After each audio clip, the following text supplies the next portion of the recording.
DNA methylation is an epigenetic modification that's important for the normal regulation of transcription and chromatin structure.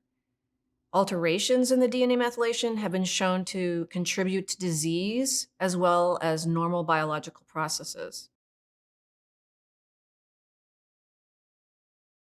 There are many reasons why studying DNA methylation patterns in cell-free DNA has advantages over looking at methylation in tissues and cells.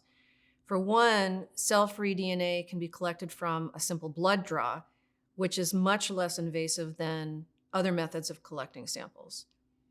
Cell-free DNA is also constantly being shed from cells throughout the body into the bloodstream. So a blood sample can contain the DNA from many different tissues. Cell-free DNA is also constantly being degraded in the blood with a very short half-life of just a few hours.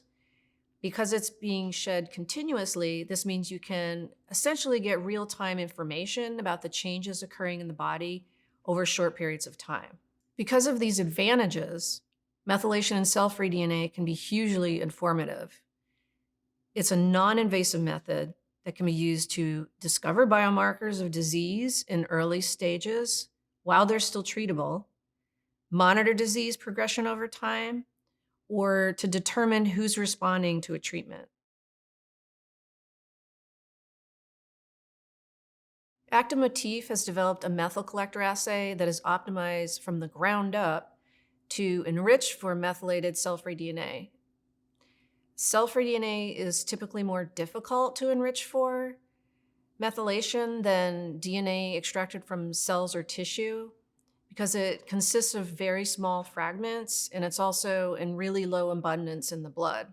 The Motif MethylCollector assay for cell-free DNA overcomes these difficulties by including things like a methylated filler molecule, which allows the methyl binding domain protein to bind more efficiently to methylated cell-free DNA. Everything in this protocol is designed to make it work best for cell-free DNA, which is a real advantage over other MBD assays out there.